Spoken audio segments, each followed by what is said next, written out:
കഴിഞ്ഞ ആഴ്ചയായിരുന്നു അലോഷി പാടിയത്.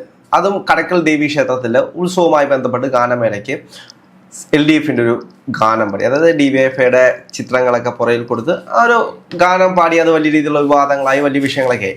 അപ്പം അതിന്റെ പ്രതികാര മനോഭാവം എന്ന രീതിയിൽ തൊട്ടപ്പുറത്ത് തന്നെ കടക്കൽ പോലീസ് സ്റ്റേഷൻ പരിധി തന്നെയാണ്. അതെ, കോട്ടുകൽ ദേവി ക്ഷേത്രത്തില് അവിടെ ഇതുകൂട്ട് വീണ്ടും ഗാനമേള വന്നു, ഉത്സവം വന്നു. അപ്പൊ അതിന്റെ പ്രതികാര നടപടി എന്ന് പറയുന്നത് ഇപ്പുറത്ത് ഗണഗീത. എനിക്ക് തോന്നുന്നു എല്ലാ വർഷവും ഇതേ കൂട്ടുള്ള ഉത്സവ പരിപാടിക്ക് സിനിമാ പാട്ടുകളും അങ്ങനെയുള്ള ഒരുപാട് പാട്ടുകളൊക്കെ പാടുന്നത്. അതെ, അത് വലിയ രീതിയിൽ വൈറലായി. അപ്പൊ അത് എല്ലാവരും ജനങ്ങളെല്ലാം ഏറ്റെടുത്തൊരു കാര്യമാണ്. അപ്പോഴാണ് വീണ്ടും ഇതുകൂട്ട് പ്രതികാര നടപടി വേണം. തൊട്ടപ്പുറത്ത് ഇത് പാടിയത് അത് വീണ്ടും വലിയ രീതിയിലുള്ള വിവാദങ്ങളാവുന്നു. ഇത് ദേവസ്വം ബോർഡ് വീണ്ടും പിരിച്ചുവിടുന്നുണ്ട് ഈ രണ്ട് ക്ഷേത്രങ്ങളും. എന്താണ് ഇതിന്റെ എല്ലാം പ്രധാനപ്പെട്ട കാരണം? ഈ കോട്ടുകൽ ദേവി ക്ഷേത്രത്തിലെ ഉത്സവത്തോടനുബന്ധിച്ച് RSSന്റെ ഗണഗീതം പാടി എന്ന് പരാതി കൊടുത്തത് ഉപദേശക സമിതിയുടെ വൈസ് പ്രസിഡന്റാണ്. അപ്പോൾ ആ ദേവസ്വം ബോർഡ് കൃത്യമായ നിലപാടെടുത്തിരിക്കുന്നു. ആ കാര്യത്തിൽ ദേവസ്വം ബോർഡിന് ഞാൻ നന്ദി രേഖപ്പെടുത്തുന്നു. കാരണം കൃത്യമായി നിലപാടെടുത്തിരിക്കുന്നു. രണ്ട് ക്ഷേത്രങ്ങളിലെയും ഉപദേശക സമിതി പിരിച്ചുവിടാൻ ദേവസ്വം ബോർഡ് തീരുമാനിച്ചിരിക്കുന്നു. CPM ആണ് ഭരിക്കുന്നതെങ്കിലും പഴയ കോൺഗ്രസ്സുകാരനായ പ്രശാന്തനാണ് നമ്മുടെ ദേവസ്വം ബോർഡ് പ്രസിഡന്റ് ആയിട്ടിരിക്കുന്നത്. എന്തായാലും അദ്ദേഹത്തിന്റെ നിലപാടിനെ ഞാൻ സ്വാഗതം ചെയ്യുന്നു. പക്ഷെ ഇവിടെ ഒരു പ്രശ്നമുണ്ട്.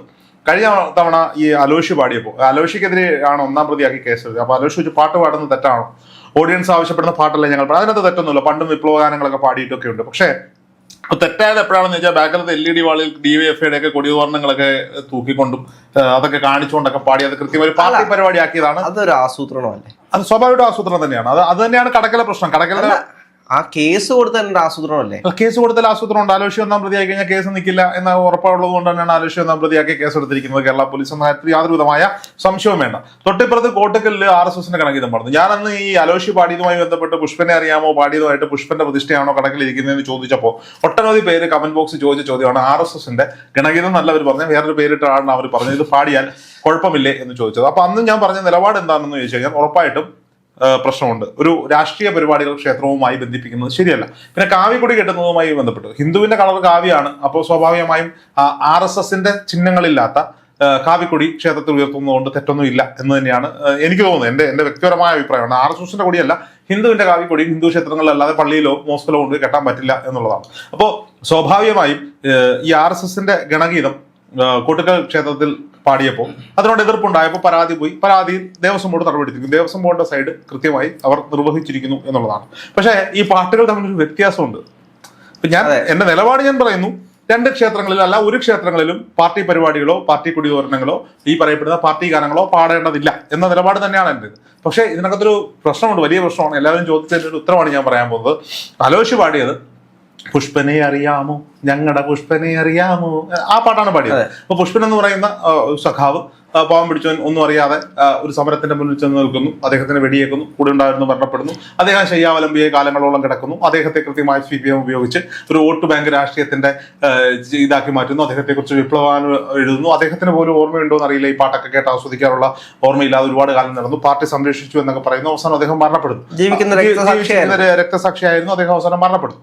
അപ്പോൾ അതാണ് പുഷ്പൻ. അങ്ങനെ ജീവിച്ചിരുന്ന ഒരാളെ പറ്റിയുള്ള പാട്ടാണ് ഈ പറയപ്പെടുന്ന പുഷ്പനെ അറിയാമോ എന്ന് പറയുന്ന പാട്ട്. സ്വാഭാവികമായും CPMനെ ഇഷ്ടപ്പെടുന്ന, ഇടതുപക്ഷത്തെ ഇഷ്ടപ്പെടുന്ന ആളുകൾക്ക് രോമകൂപങ്ങൾ എഴുതിപ്പിക്കുന്ന പാട്ടാണ് പുഷ്പനെ അറിയാമോ. പക്ഷേ ഗണഗീതം, ആ ഗണഗീതത്തിന്റെ വരികൾ ഞാൻ രാഹുലിന് വേണ്ടി പറഞ്ഞുതരാം. പരമപവിത്രമതാമീ മണ്ണിൽ ഭാരതാംബയെ പൂജിക്കാൻ പുണ്യവാഹിനി സേചനമേക്കും പൂങ്കാവനങ്ങളുണ്ടിവിടെ, പൂങ്കാവനങ്ങളുണ്ടിവിടെ. ഇലയും ഇതളും പൂവും മൊട്ടും ഇറുത്തെടുത്തർപ്പിച്ചിടാൻ തലകുമ്പിട്ടുതരും പൂങ്കൊമ്പുകൾ തഴച്ചു വളരുന്നുണ്ടിവിടെ. അടിമുടി സേവന വാസന വിതറി അമ്മയ്ക്കർപ്പിച്ചിടാനായി പല നിറമെങ്കിലും ഒരൊറ്റ മനസ്സായി വിടർന്നിടുന്നു മുകുളങ്ങൾ. ഭഗത് സിംഗും ഝാൻസിയും ഇവിടെ പ്രഭാത പേര് മുഴക്കുന്നു. ശ്രീനാരായണൻ അരവിന്ദന്മാർ ഇവിടെ കോവിൽ തുറക്കുന്നു.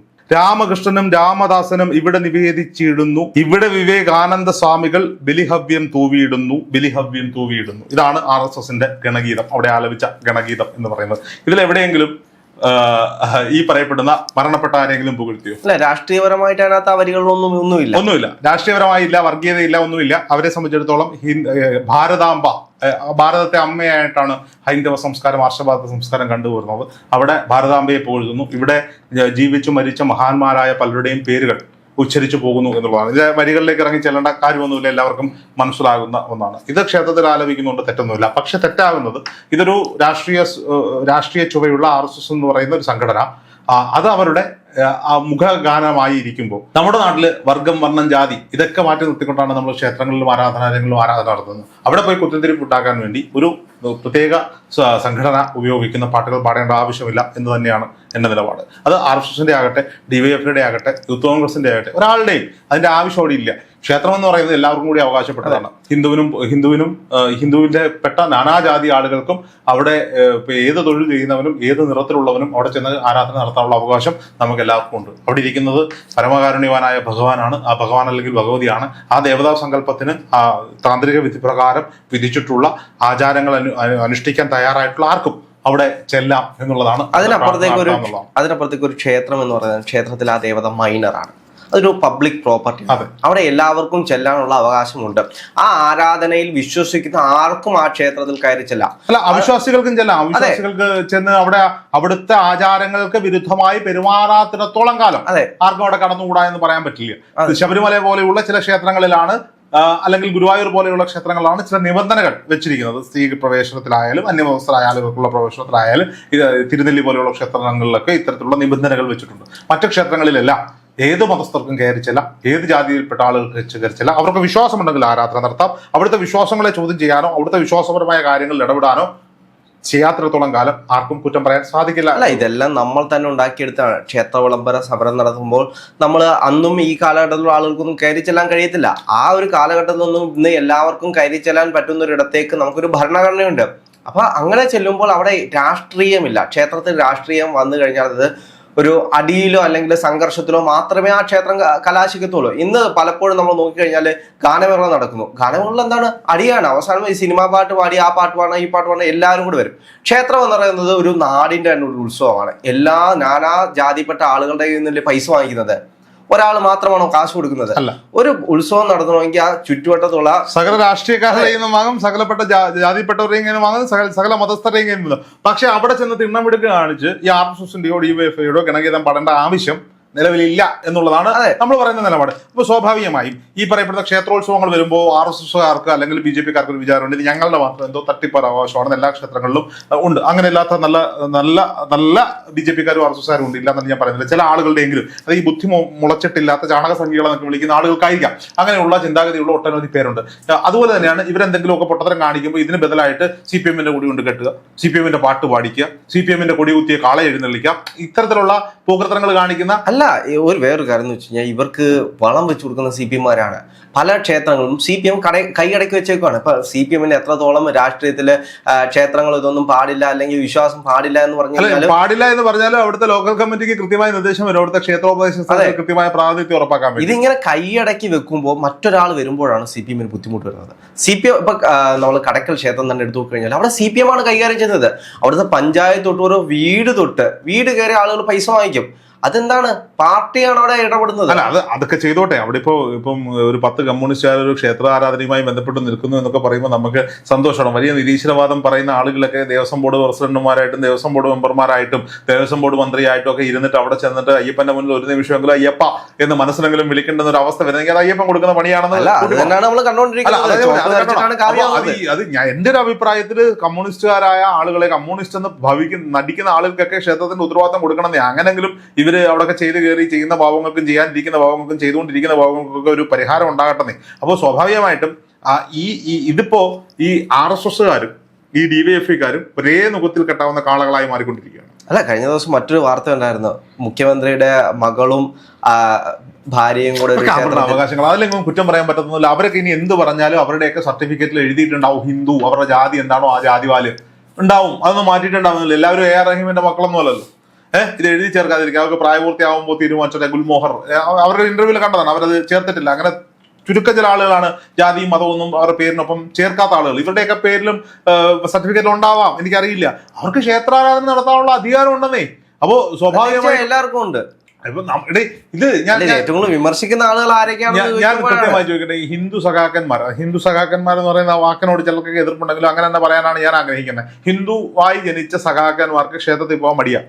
കാരണം അവർക്ക് പേടിയാണ്. പാർട്ടി നടപടി എടുക്കുമോ, അവിടെ പൂജ നടത്തിയ നടപടി എടുക്കുമോ എന്നുള്ളൊക്കെ പേടിയുണ്ടാവും. അതേസമയം ഇസ്ലാം മതത്തിലോ ക്രൈസ്തവ മതത്തിലോ പെട്ടവരോട് ഇത് പറയുമോ? അവർ ഞായറാഴ്ച പള്ളിയിലും പോവും, വെള്ളിയാഴ്ച നിസ്കരിക്കാനും പോവും. ഈ കാര്യങ്ങൾക്കൊക്കെ അവർ പോകുന്നുണ്ട്. അതിലൊന്നും പാർട്ടി ഇടപെടുകയൊന്നുമില്ല.